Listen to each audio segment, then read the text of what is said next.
How would you like to make your first million? And today we have Alan Lomax with us, and joining from North Carolina, United States. And he's an investor, educator, and royal legal investor consultant who helps professionals build wealth through secure, high yield appreciating assets. A psychology professor with over 3 decades of experience, he blends behavioral insight with resilient investment strategy. Allen has personally vetted more than 750, oh wow, 750 sponsors, narrowing access to less than 2% of elite operators. So after rebuilding from the 2008 collapse, he now empowers investors to protect capital, accelerate compounding, and achieve financial independence through trust first institution grade opportunities. So, wow, that's very impressive. So tell us, Alan, what are the 5 steps that you recommend entrepreneurs in order to make the first million? Welcome to Unstoppable Podcast with Harry Sardinas, inspiring conversations with influential millionaires, investors, thought leaders, entrepreneurs who are making a massive difference with their innovative products and services, and sharing the challenges and wisdom of how they sold their first million. Well, thank you so much for having me with you today, and I'm delighted to be with you and share with your audience the process that got me to where I am today. And well, you asked for 5, but actually there's really 6 critical steps that I had to go through. And this I learned after, like you had mentioned, I lost everything in 2008. And so I had to start all over from scratch. And well, that was painful, but it was good because I did it better the second time, I guess you would say, than the first time. So the first thing I had to learn to do was really what I call is to build the herd. And so that means that you get out there and you do your networking. And so I networked with, like you had said, some 750 or so sponsors, developed that network completely and knew who the, and then of course the next process is narrowing that down to finding the true thoroughbreds in all of that 750 network that I had developed over multiple years. And then you need a system to carry all that. That is from your CRM to all of the administrative supports that put that whole entire process together.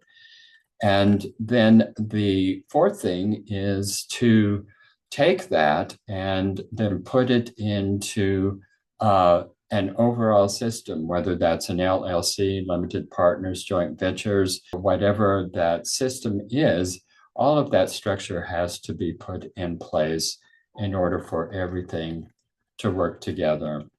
And then once you have all of that, then you really have to go back to the educational component and really understand investments from the very core nature of investments and what those are and how they work.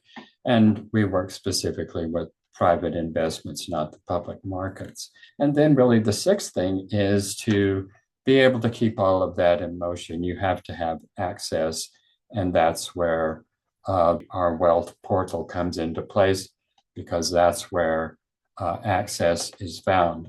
There's, in the United States, there's over some 3 million or so accredited investors. Only about 5% of those ever really make it successfully into the private markets. And that's where our portal comes into place and pulling all of that together there. So I hope that's what you were looking for, but Yeah, that's absolutely. And now let's be further in, because tell us the story, because we are great believers in this podcast that things doesn't happen to you, things happen for you. So what happened in 2008 in terms of your business, or what you have, what happened, and how you lose everything, right? I think that which business you were. Tell us a little bit more about the story. Yeah, well, that is an important time in my life. I done essentially everything right. I had the degrees, I had a good job, and I was investing in single family homes and doing what they call fixing and flipping and holding for long-term rentals. Well, my wealth was really concentrated in a few properties, and I was over leveraged, and 2008 hit and just wiped the bottom out of all of that. And at the same time, I lost a job that I loved. So it was really quite devastating, certainly for me financially, but really the devastation was really psychologically and emotionally. It was just an extraordinarily dark time in my life. I just felt a whole lot of shame and embarrassment about the whole situation I found myself in. And it took a very long time to really to from that. There were a lot of things that came into play to help that recovery, but really one thing I like to share is that I'm a mentor, and it wasn't really what you would call a typical mentor. He happened to not speak a word. He was a 1,000-pound horse. His name was Doc, and Oh, wow. he was 1,000 pounds of muscle, mistrust, and memories of severe pain. So he was a dangerous horse. You couldn't even really approach him and put a halter on him. You couldn't touch him. He was unpredictable, and he was dangerous. And actually, he was just a reflection and a mirror of who I was really at that time. So when I lost everything, fear became my language. I gripped tighter on what little I had, sought out control, which is just an illusion, and put more effort into saving me. But I saw the same pattern and I see the same pattern in high achievers all the time. We double down on effort instead of really redesigning our systems. So with Doc, what I did, instead of forcing anything on him, I just came to him in really quiet presence, and I just waited. And as the wind stilled, the dust settled, I just stood silently, unhurried. And while he tested whether I was going to push or whether I was just going to simply be, minutes passed, probably about 30 minutes or so, and then something really shifted. His eyes softened, his breath slowed, and with the quietest exhale, he lowered his head and he let me place the halter on. So in that Oh, moment, wow. Wow, what a he powerful story. yeah, and so in that moment, he just said the words that every wealth builder really eventually needs to hear, and that is that I can be present and I can trust myself to make those decisions. So that day, I realized that wealth is like a horse. It doesn't respond to pressure, it responds to presence, and it responds to stillness. And it doesn't yield to force, it yields to systems that earn trust. And we just talked about the 6 parts of my system. And so just kind of concluding that story, two Oh, years wow, what off. a powerful. I love it. I never, so what a mentor, right? And it's true that the host was a reflection of you. Just glad that you brought this out, because I also been there, when we are an entrepreneur, it's a roller coaster. Yeah. And I had one idea once, my first business was in property. So opposite in the 2008 with the credit crunch, our business did well because I was doing rent to rent. So we're renting the full properties and renting them by units. And of course, it was a lot of demand for for full properties, because people didn't have enough to rent the whole property. People only could afford a room. And so then it was about taking this large property and renting the units individually. So I have on one side, good price for the landlord, and on the other hand, the people could only afford that, so was renting the room. So, but property have a cycle. So after 10, 16 years down the line, but that was not the case anymore. People recovered their job. People can afford to rent the properties again, and you always have to shift it. So, but in that period, I have this brilliant idea to open a restaurant in Brick Lane in London, and I lost Mhm. 200,000 pounds and 2 years of my life working Monday to Sunday. So through that process, one thing I learned when I have this huge failure is that I know what I want, but I was 100% sure that what I didn't want. You learn this when you take a hit. Otherwise, you are in the business and you try to make money, but something dramatic happened to you, you have time to reflect and say, okay, I did something terrible here. Well, I mean, the girlfriend, I didn't don't lose the money. Yeah, the girlfriend that I have there also say goodbye. A lot of friends disappearance. I couldn't see my family in 2 years. So I resonate a lot with what you're sharing because, and Alex, we are lucky that we didn't jump out of the bridge, right? Some people jump out of the bridge, but I was coaching and personal development. What get me through this also because something, and I read with you, I was exactly this person, this aggressive, speed of implementation guy that, okay, I see the opportunity, I go for it. A little bit of ego as well, because I have a property business, I was doing well. I thought I was a big deal and I knew everything about business. And when I opened this restaurant, I realized I was a baby. I didn't know anything about business, that just was lucky in the property thing. But it's a tough process and it's difficult to find help because at the end of the day, you encounter yourself alone and it's all in your head, right? You start to, you feel stressed. You need to think how to get the money back to pay the people, so you have to, so you need to find a strength. And also, by the way, my other property business also collapsed because of this restaurant. So it was a big disaster altogether. So took a lot of, I started to do personal development. I started to understand, to know myself a little bit more. And eventually I that, I don't need to prove anything to anybody. So I'm gonna run my life.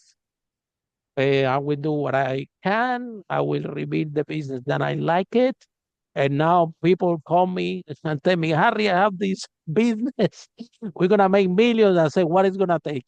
Because I prefer to go for a walk in the park and be in peace and play my tennis. And you see, so you reflect a lot. So tell us a little bit. Wow. And so how this has happened? Do you during that process?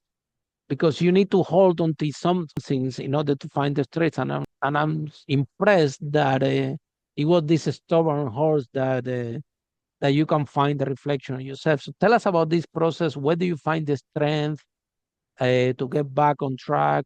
And what message do you have for entrepreneurs that been in there and you need to find the strength to go back, but it's really difficult. You are alone, and you cannot go to psychology where you're a professor. You cannot go to, only an entrepreneur can actually guide you, help you. Somebody that have a job go to help you out.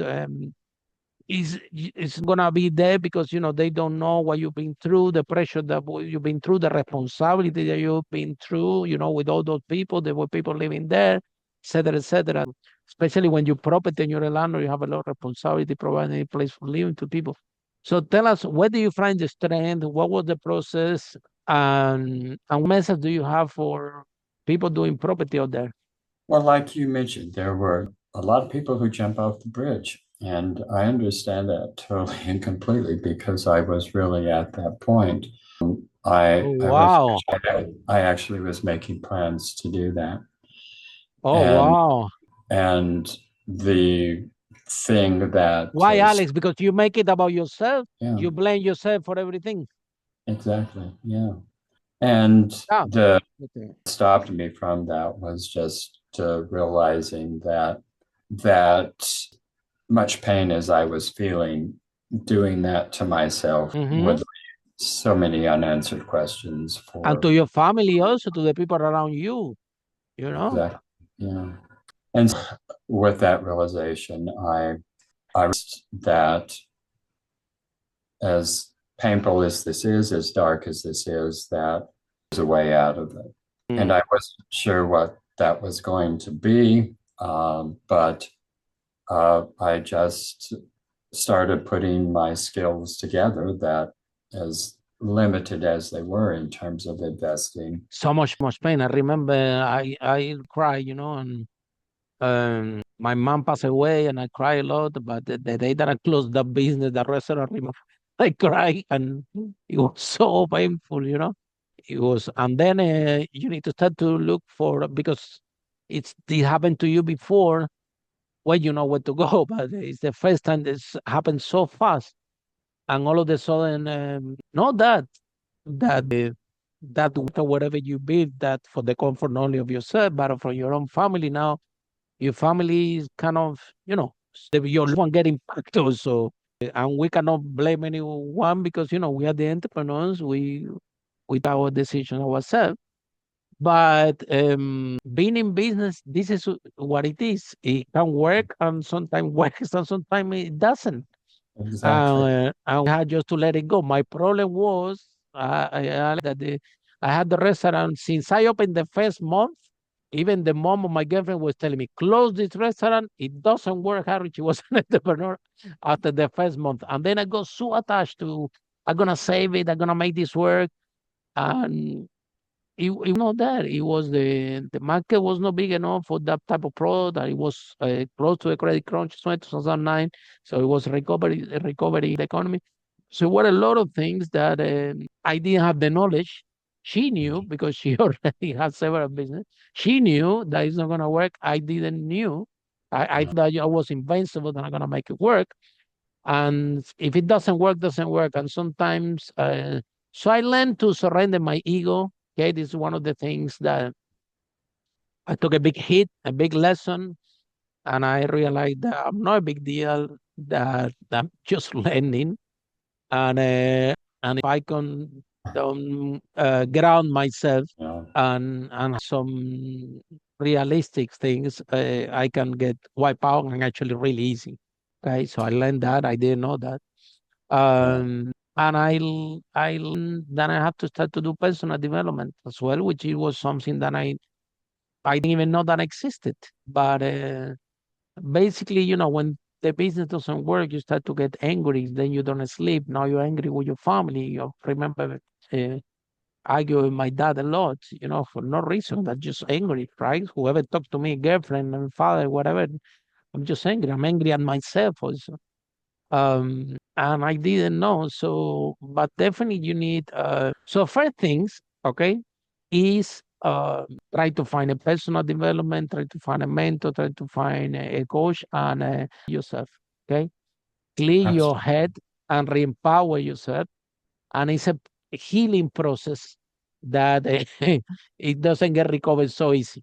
Yeah, it's like it's time Excellent. for you to heal yourself. That's number one. Number two is that entrepreneur, the good news is we always come back in a different form. Okay, we don't. Right. uh, if we survive, because people after do this incident, they jump out of the bridge, they do crazy things. Please don't do that. If you are in business, you listen to this podcast, and you spending a tough time, reach out. Mhm. I'm sure that Alex can really help you and me and most entrepreneurs that we have been there and do tough times. Okay, but then we come back in a different shape, in a different form, and now the new Alex that is coming back. Okay, now he see investments completely different way. Now he's always looking for bulletproof investment. Now he's seeing the extra mile, because sometimes things doesn't happen to you. Okay, so tell us, and we want speak a lot in this podcast, Alex. That entrepreneurs, there are two things: one thing making the money, the other thing keeping the money. And the fact that you are a good entrepreneur, that doesn't mean that you're a good investor. Yeah. Good investors are good entrepreneurs. So, but there are two parts of the question. You make money. Second part of the question, keeping money. Okay. And entrepreneurs, we are good at making money. Okay. We have the houses, we rent it, we have the loan to the bank. I pay the mortgage. I have this extra capital. Entrepreneurs sounds amazing, making money. But as investors, this is we don't know. Okay. Why we should know? We only know how to have a product and how to sell it. So tell us, when do you think that entrepreneurs should be looking and learning about how to invest it and how to invest wisely? Otherwise, a lot of people have been in this podcast, millionaires, that they tell me, Harry, I'm making, I lose it. I'm making, I lose it. I'm making, I lose it. Because, yeah, your ability to make money is good, but there is a second part of the question that nobody knows, which is becoming a great investor. So, what message do you have for entrepreneurs that they're having a business, they're making money, and they think, wow, I'm on top of the world, I'm making it, I'm good, and they don't understand the risks, like having a business is, something can go wrong, can happen. COVID, credit cards, you name it, and 2, 3 months you go to zero. Yes, I mean, so absolutely true. And I deal with a whole lot of high net worth individuals who are doing exactly what you were saying. I mean, there's lifestyle creep, there's just all kinds of demands out there, and people bring in a lot of money, and it just goes out the back door. And so, how do you stop that? Well, you can do what I did. You can take 4 or 5 years to develop the system that I put together, or you can come to someone like myself who's been through all that and already has the system in place. You had mentioned coaching. Well, that's what we do with Beyond the Paycheck. And so you can go to go.steedtalker.com/beyond-paycheck. And you can check out the program that we have. And we have what it took 5 years for me to develop. We have it in a package. And that's where entrepreneurs, high income individuals, you don't have to go out there and reinvent the wheel. There's mentors who know how to invest and who can guide you in the right direction.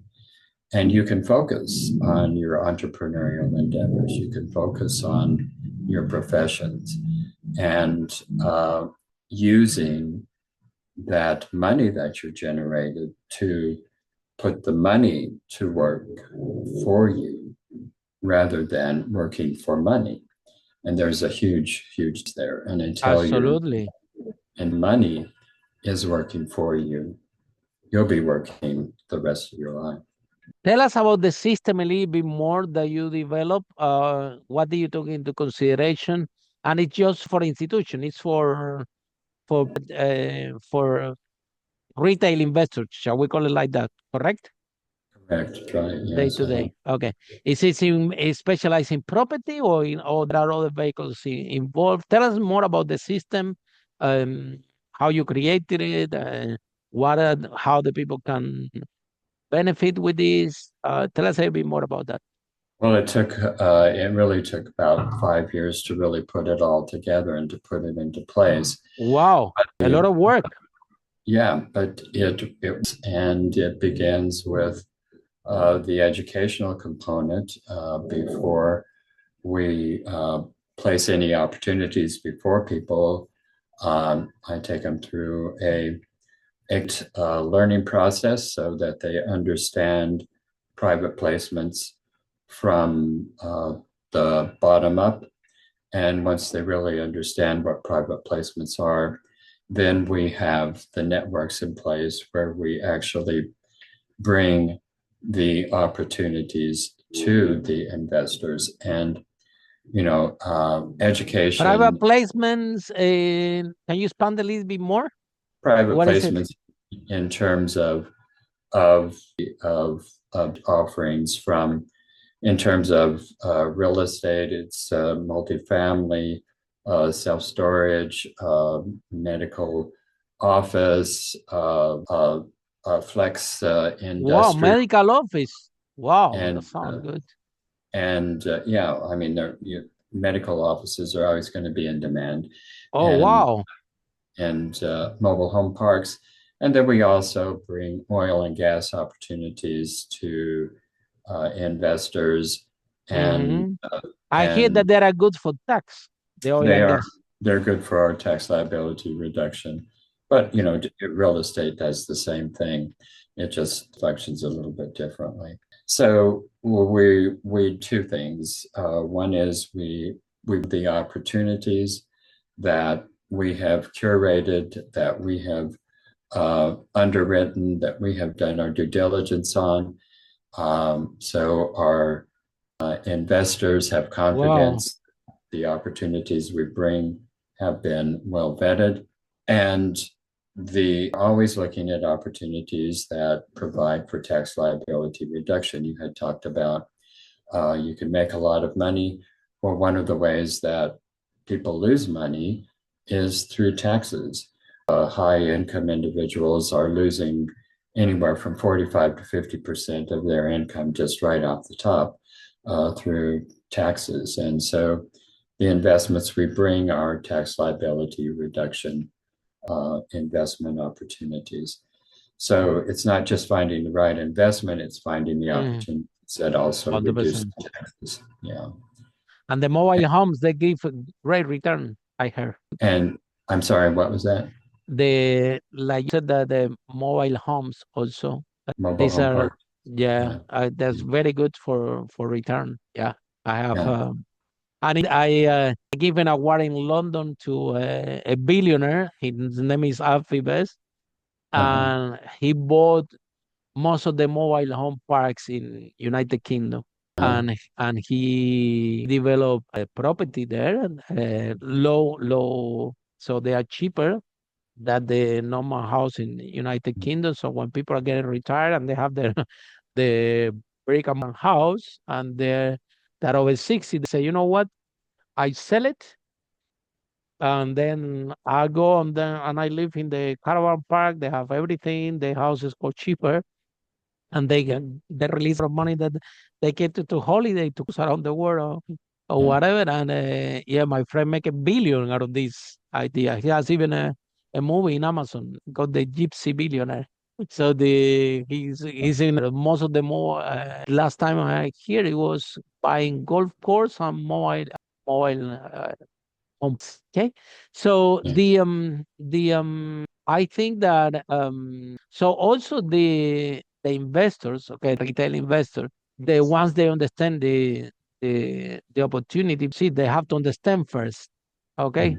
Mhm. The something that I is that if they can deploy capital, they have different options, so they diversify the risk, which actually something really good. So we heard don't put eggs in one basket. Yeah. However, So, yeah, one out of the 500 millionaires that we interview in this podcast, one out of five are property millionaires and property investors. So what do you think that we have this rate? Do you think that property is the one of the most vehicles out there to build wealth?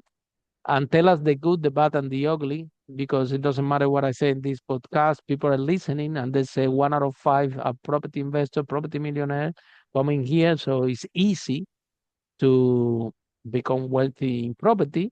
Well, you have to be careful when something goes wrong in property. It's a lot of money. it's, So it's not like if you have, I don't know, a restaurant or I could that is easy so for you to get back on the feet. Something goes wrong in property. We're talking about a lot of money.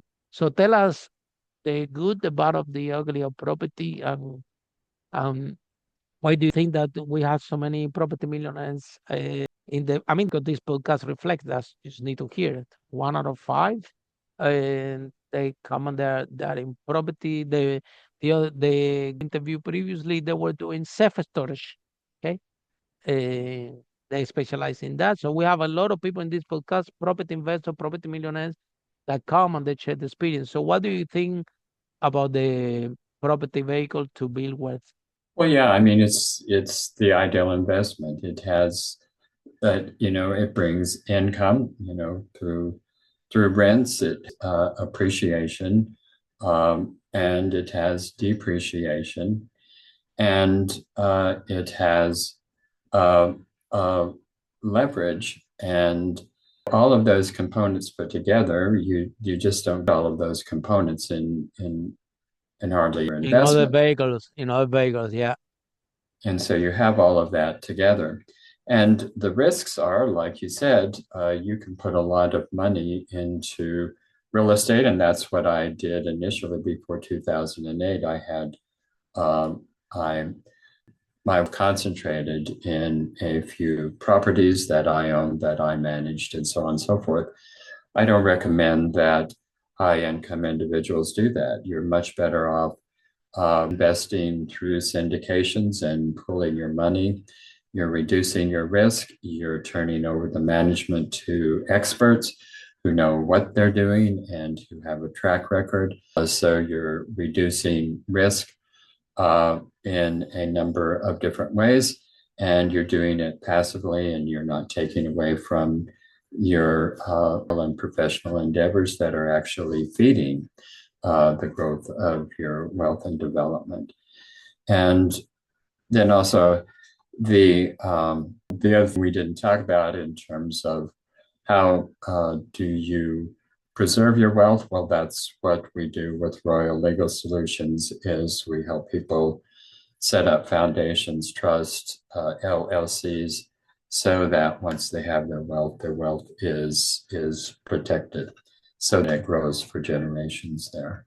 Wow. Yeah, this is a very good of this, because uh, you after you build wealth, you need the right structure. Yeah. Otherwise, yeah, and trust is uh, one of the greatest success. Yeah. Even the royal family from United Kingdom, when we live, they have the Princess Trust. They own real estate, and Yes, they they do. had to protect the wealth.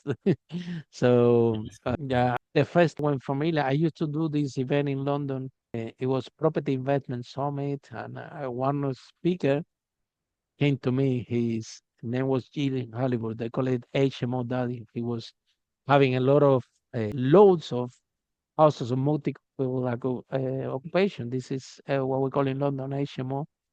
And speaking with him, and he told me, I said, "How you doing?" And I say, "Why you still working? You can retire." He used to be a school professor, and he told me, "Harry, I'm not gonna retire because I'm building a dynasty." And I'm like, "What is a dynasty?"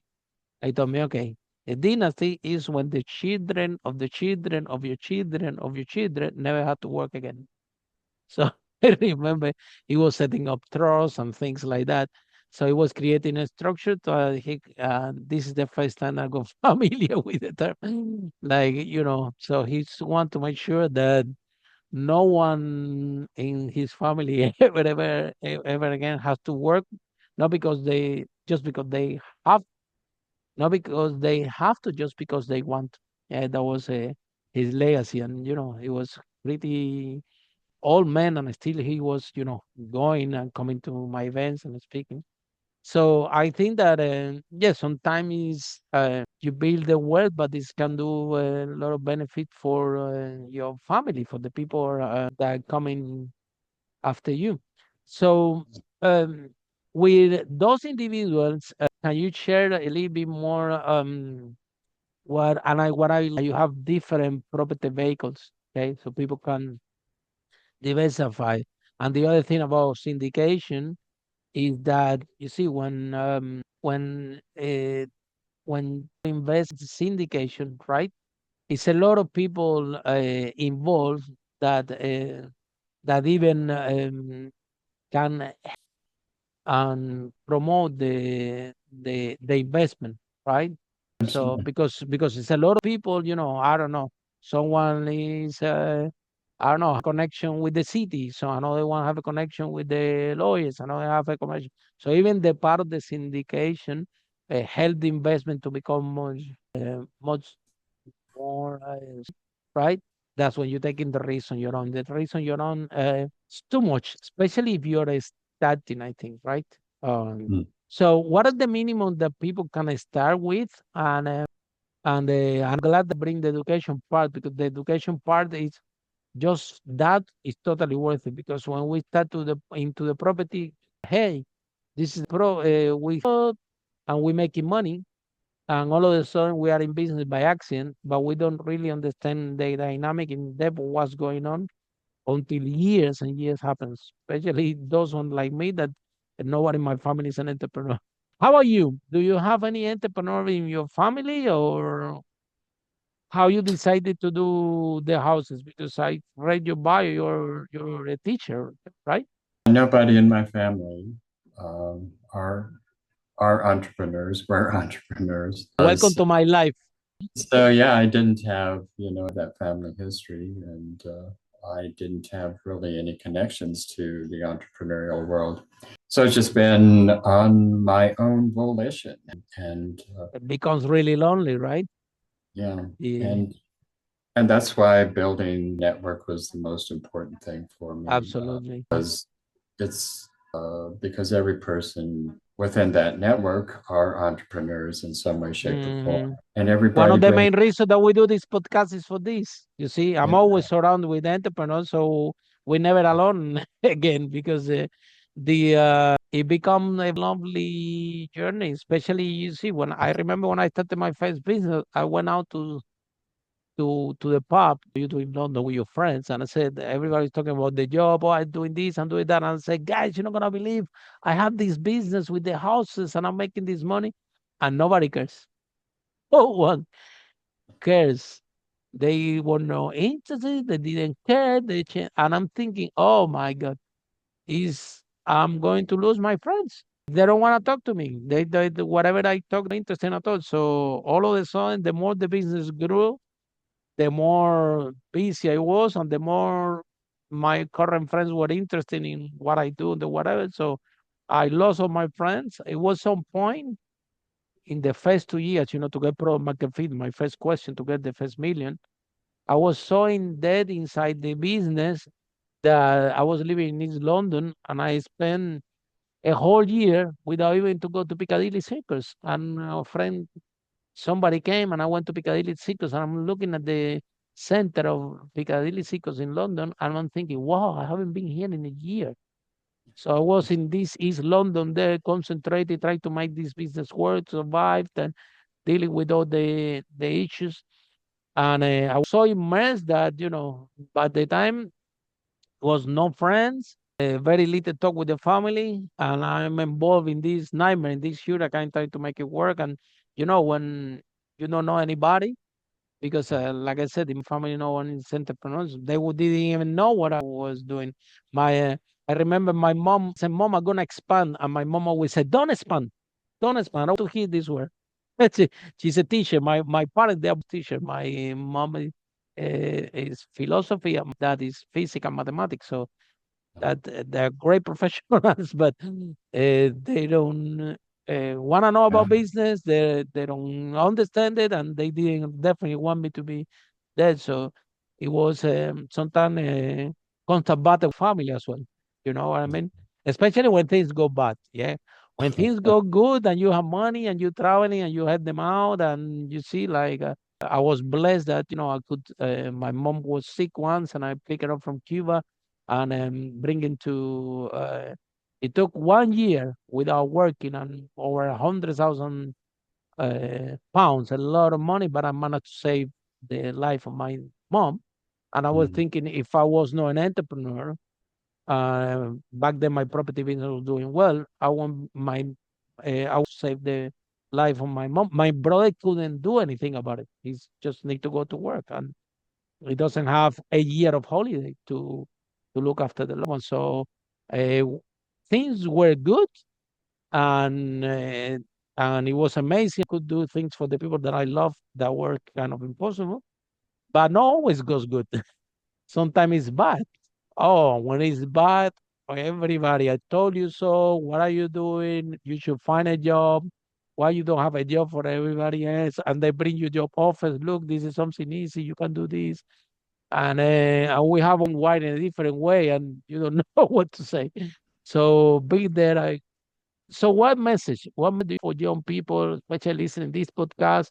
They love property. They want to go into property, and sometimes they're don't listen people like us, okay, that have experience. Yeah, they prefer to find a coach in Facebook that have a Lamborghini, that have say, look, I'm gonna be your property coach, and you're gonna become a millionaire very quickly. Okay, maybe the conversation we have, they might think, oh, these two guys, they are old school.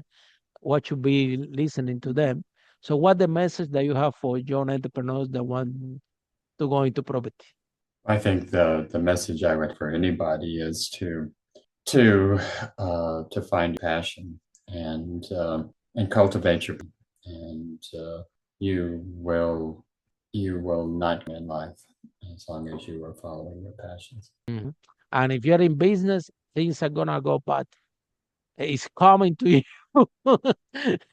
It's coming out of the 500 millionaires we interview in this podcast. Still, we haven't find anybody that say, "Oh, Harry, I had to make money and I become a millionaire and I never fail in my life." We haven't heard the story yet. So if you're in business, Yeah. it's coming to you, and embrace yourself because it's gonna be tough.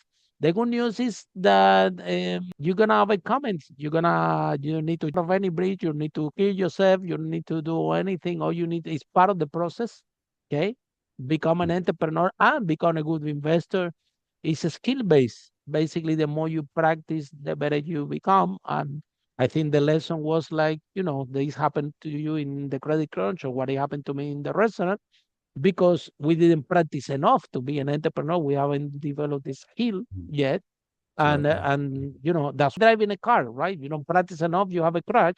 Okay, so eventually you're gonna have a crash. So it's coming to you. Okay, reach out, talk to fellow entrepreneurs. Okay, no one that is not an entrepreneur, it won't be able to help you because they won't understand the pressure that you have been through and what you're going through.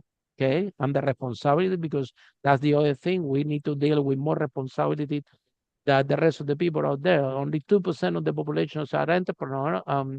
The reason that nobody else want to be is because we have to deal with 10x the pressure, and with you have employees, you have to pay them. I have employees that if they are the only, if I don't pay them, the whole family doesn't eat. So you have that pressure on one side, then you have your clients, and the taxes, compliance, you name it.